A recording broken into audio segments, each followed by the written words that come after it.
Andrew McGahan for SevereMMA here in the beautiful surroundings of Tala in Dublin in Ireland, standing alongside Agent 47 himself, Luka the Hitman Jelcic. Am I saying the last name right? Jelcic. Yeah, whatever. Luka, first things first, it's been a while. Nice to see you. Thank you very much for talking to us so close to your fight.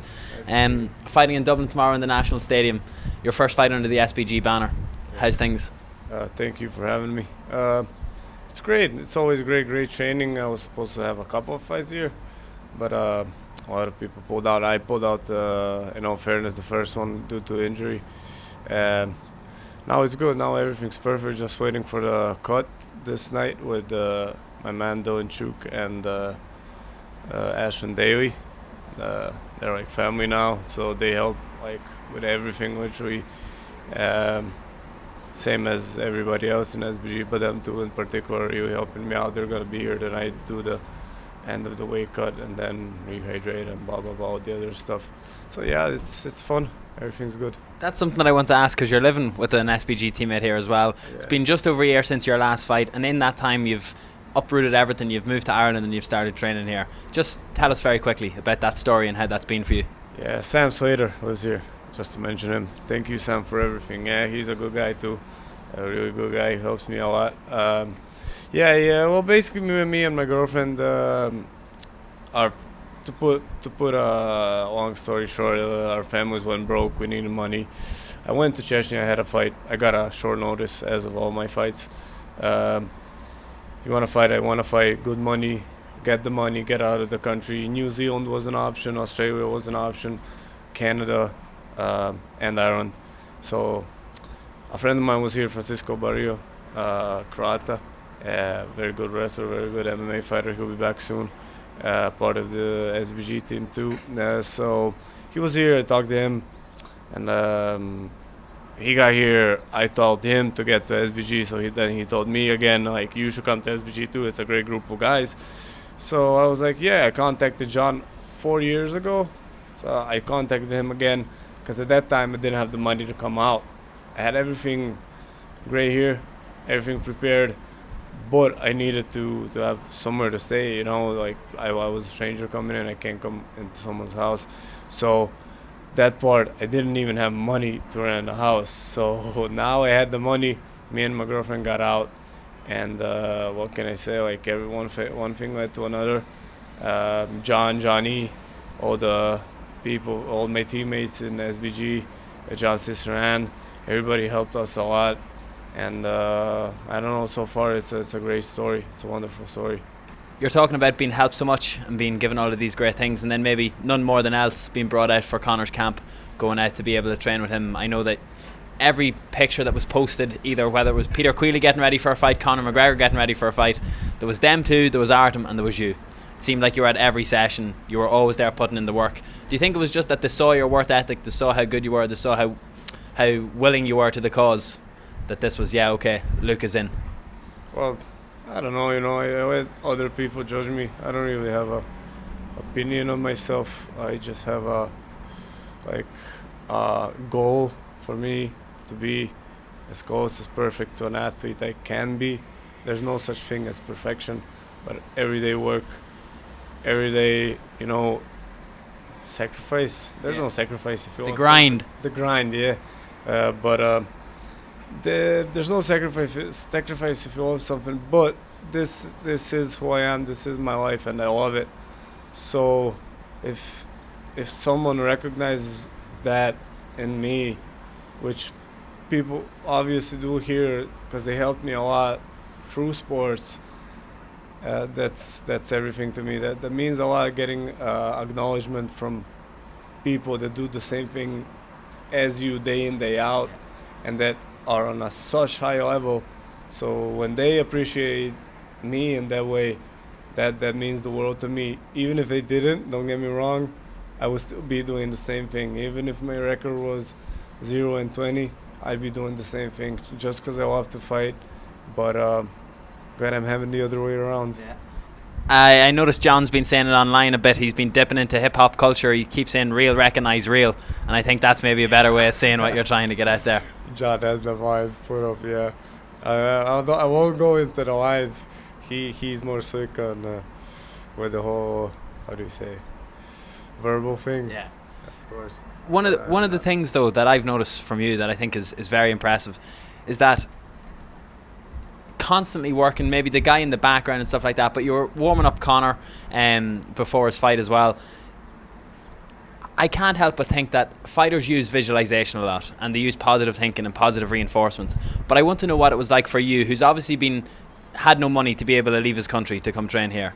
Then you see what can be achieved through fighting, through the UFC, and you've seen the royalties that Conor's gotten.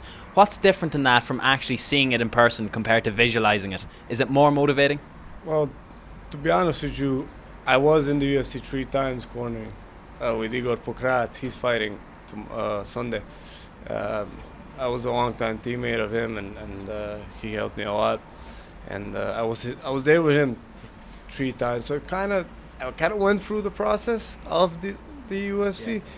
But like you said, that part with the royalty of how much you can gain actually with the sport, yeah, that definitely. I don't know. It opened up my eyes, but I wouldn't compare myself to Conor. And Conor, like, how many people can you compare to Conor? You know what I'm saying? Like, Conor is the notorious. Like, he loves that lifestyle. He loves don't get me wrong, he's a very humble guy. He's a very good guy. But he enjoys the full pack. He is the full package, I'd say. I wouldn't say I'm not.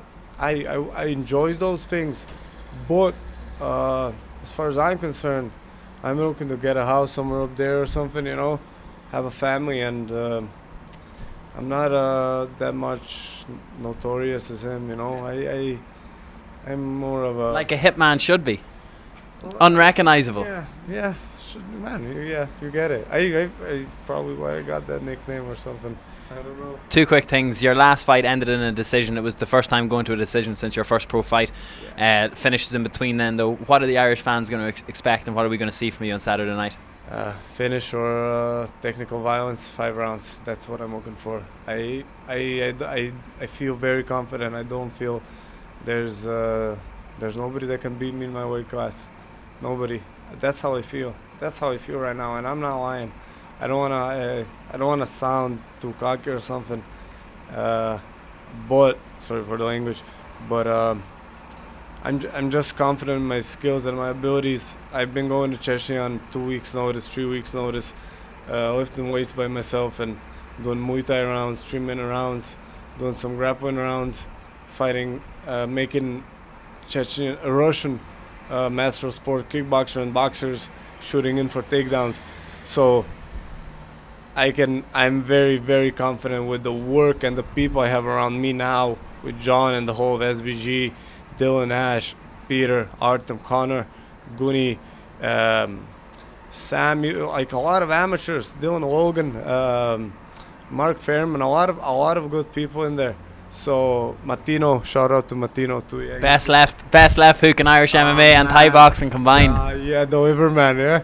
So shout out to my man. He's been helping me a lot too. Owen Ruddy, like Sergey, everybody there. Everybody is of tremendous help day in, day out, sports-wise, martial arts-wise, life-wise.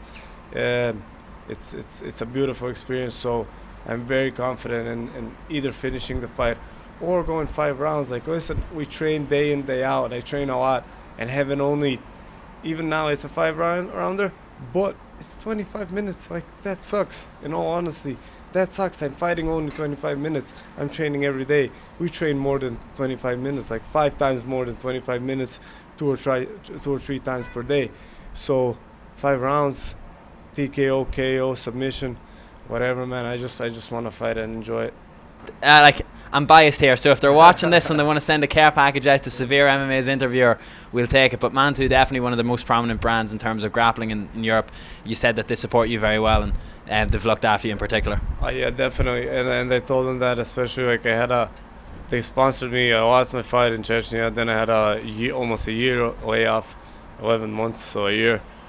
So like sticking by me, such a big brand, like I couldn't appreciate it more. I appreciate Manto for helping me out and sticking by me, trusting my skills. So I'm looking forward to prove they weren't wrong. Luka, thank you very much. See you soon. Anything else? Yeah, I'd like to thank Manto, Rupa Underground, Uvijek Vjerni, Neki Daniels, Croatian Cripper at CroatianSports.com, Yoga for BJJ. Shout out to Miha Perhavec, Sebastian Brosh too for helping me out. Who else is there? Yeah. This is preparation here. Hey, listen, this is for the shorts and for the t-shirt, but yeah, and King of Kings PT personal training, best personal training in Ireland in my humble opinion. Shout out to my man Mark. Thank you for everything. I'm ready for this fight thanks to that man. So thank you to all of them for great support. There you go. The main event. Main event. This Saturday night, TEF in the National Boxing Arena. Tickets are still on sale. They're still on the door. And a packed night of Irish MMA. Do not hesitate. All of the support around Irish MMA at the minute. Thousands of people going to Vegas to see these fights. Get down and support your local fighters. It's going to be a great night.